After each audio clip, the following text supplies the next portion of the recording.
देखती आंखों, सुनते कानों और धड़कते दिलों, आप सबको हमारी तरफ से अस्सलाम वालेकुम। वालेकुम अस्सलाम। क्या हाल चाल है? बिल्कुल ठीक सर, आप कैसे हैं? माशाल्लाह बिल्कुल ठीक ठाक। आज तो कोई बेवफा आशिक लग रहे हैं। अच्छा, पर हमेशा आप क्यूट लगते हैं मुझे, आई डोंट नो व्हाई। आप अपनी आंखें चेक करें।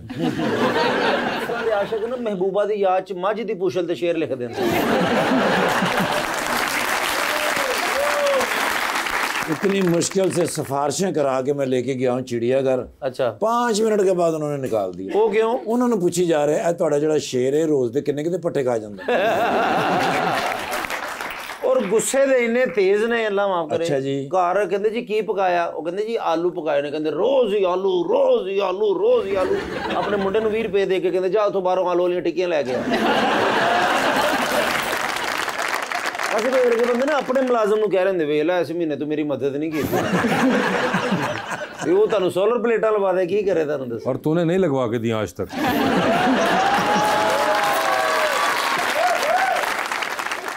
लीजिए बुलाते हैं अपने आज के पहले मेहमान को, पाकिस्तान मुस्लिम लीग नून के रुकन और पंजाब में मिनिस्टर फॉर माइनॉरिटी अफेयर्स जनाब सरदार Ramesh Singh Arora.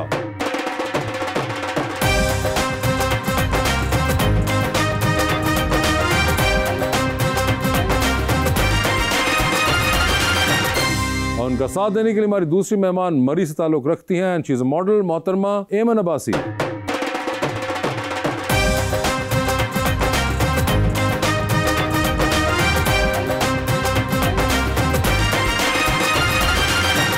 Welcome to the show जी। आज हमारे बड़े प्यारे दोस्त रमेश सिंह अरोड़ा साहब तशरीफ लाए हैं, बड़ी खुशी हो रही है। आपसे भी ज्यादा प्यारा एक शेर में लेके आया हैं जी, एमन जी के लिए। तेरा चुप रहना मेरे जहन में क्या बैठ गया, इतनी आवाजें दी कि गला बैठ गया, यूं नहीं है कि फकत मैं ही उसे चाहता हूं, जो भी उस पेड़ की छांव में गया बैठ गया।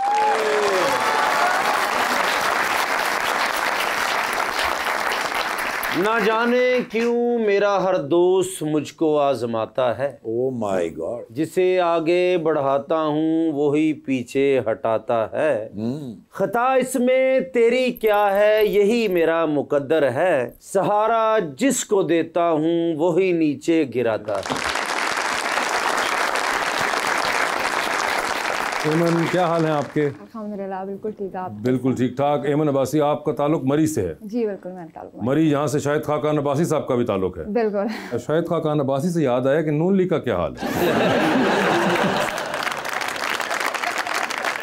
ये जो पिया साहब ने शेर पढ़ा है, हाँ जी, ये डायरेक्टली और इनडायरेक्टली उन्हों के लिए जाता है जिनको सहारा दिया था और आज उन्होंने गिराया।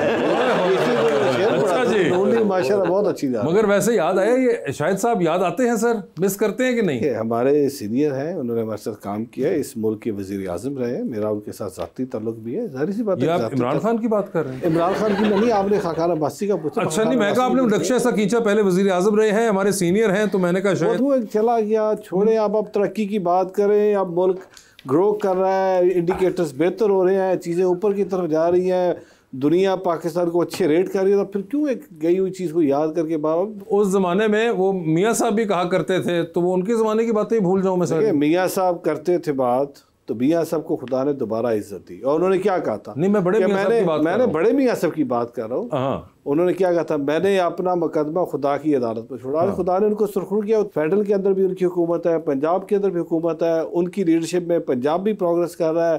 इस वक्त इंटरनेशनली आप देखें पाकिस्तान को भी अच्छा रेट किया जा रहा है। तो फिर आप बार बार आप भी चस्के लेने से बाज नहीं आते।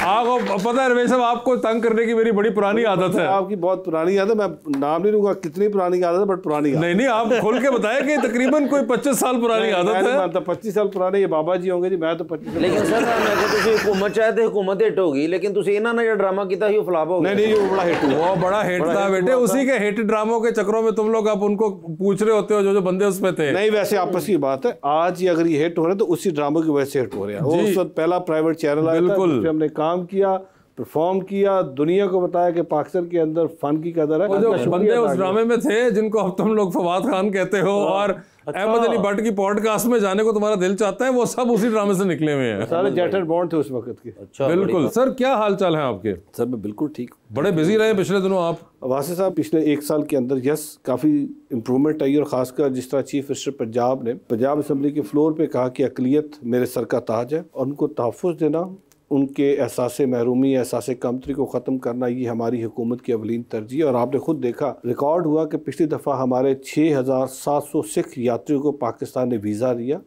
हमारा जो प्रोटोकॉल साइन है between India and Pakistan, that is 3000, but Pakistan ने दिल बड़ा किया और पाकिस्तान ने पैगाम दिया कि अगर हम कहते हैं अक़लियत हमारे सर का ताज है तो हम प्रैक्टिकली करके दिखाते हैं। 6700 में से 5800 वाघे बॉर्डर के राही पाकिस्तान पहुँचे। जब वो आए तो मैंने उनसे सवाल किया कि आपको क्या कह के भेजा है। लिटरली उन्होंने कहा जी हमें बॉर्डर के उस पार कहा गया कि पाकिस्तान एक बड़ा भयानक मुल्क है, वहाँ के लोग अच्छे नहीं हैं, वो मोहब्बत नहीं करते, प्यार नहीं करते। लेकिन जब वो पाकिस्तान से वापस जा रहे थे उन्होंने कहा पाकिस्तान जिंदाबाद। तो ये हकीकत है पाकिस्तान की कि पाकिस्तान ना सिर्फ अक़लियतों को तहफ़्फ़ुज़ देता है, अक़लियतों के राइट्स को प्रोटेक्ट करता है, पाकिस्तान अक़लियतों को प्यार देता है। और ये सबसे बड़ी बात। और हम हमेशा अमन की, मोहब्बत की, भाईचारे की बात करते हैं। आज पाकिस्तान के अंदर, पंजाब के अंदर हमने जितने भी पिछले 1 साल के अंदर चीफ मिनिस्टर पंजाब ने जो इस डिपार्टमेंट को, जिसको मैं इस वक्त लुक आफ्टर कर रहा हूँ, ट्रांसफॉर्म किया। वासी साहब आपको याद होगा, आप ही के प्रोग्राम में मैंने कहा था और ये सवाल किया था उस वक्त ठाकुर साहब ने कि सिख मैरिज एक्ट पे हम काम कर रहे हैं और पाकिस्तान दुनिया का पहला मुल्क होगा जहाँ पे हम सिख मैरिज एक्ट पास करेंगे। सो इस वक्त आती हुकूमत ने सिख मैरिज एक्ट पास किया, पाकिस्तान दुनिया का पहला मुल्क बन गया जहाँ पे अब सिख मैरिज एक्ट इसी तरीके से हिंदू मैरिज एक्ट लागू है। और हम बहुत सारे ऐसे, अभी 50,000 वो ख़ानदान जो गुर्बत की लकीर से नीचे बसते हैं, उनको चीफ मिनिस्टर पंजाब ने माइनॉरिटी कार्ड दे के उनको ये पैगाम दिया कि आप भी सूबे के, इस मुल्क के बराबर के शहरी हैं। और इसके साथ साथ चीफ मिनिस्टर पंजाब ने बाकी जो डिपार्टमेंट्स आप देख रहे हैं जिस तरीके दिन रात काम हो रहा है, मकसद इस पर यही है कि जो लोगों के अंदर एक डर और खौफ था उसको ख़त्म करें और इस पंजाब को एक फलता फूलता बढ़ता हुआ पंजाब हम देखें। किस तरह से मॉडलिंग में आई? आपको शौक था या फिर आपने बस विद टाइम डिस्कवर किया किसी तरह? पिक्चर्स लेने का और इस तरह से तो मुझे बचपन से था। मुझे याद है अभी भी कि मैंने अपना अलग से कैमरा रखा होता था और मैं अपने पिक्चर्स बनवाती थी, लेकिन मैंने कभी सोचा नहीं था कि मैं इस फील्ड में जाऊँगी। जब मैं इस्लामाबाद में रहती थी, वहाँ पर मेरी एक दोस्त थी, उसको मॉडलिंग का बहुत ज़्यादा शौक था। वो मॉडल भी थी, ऑलरेडी वो काम कर रही भी थी, तो बस उसके रेफरेंस से फिर बोलो कि अचानक से मेरा एक जगह में गई, वहाँ पे उसका शूट था, मैं उसके साथ गई। तो वहाँ पे एक कोऑर्डिनेटर था, मुझे अभी भी याद है, 4 साल पुरानी बात है, 5 साल कोऑर्डिनेटर था। तो उन्होंने मुझे बोला कि आपका मुझे फेस कट बहुत अच्छा लगा है तो हम आपके साथ शूट करते हैं। मैंने कहा ओके यस व्हाई नॉट, मतलब ओके। मैंने कहा लेट्स स्टार्ट इट। तो फिर वहाँ पे मेरा पहला शूट हुआ, ब्राइडल शूट था वो। और उसके बाद मेरी उसी दोस्त ने मेरे प्रोफाइल को शेयर किया यहाँ लाहौर में कुछ फोटोग्राफर्स को, फिर उन्होंने मुझे बुलाया, फिर इस तरह से मेरा काम चल पाएगा। और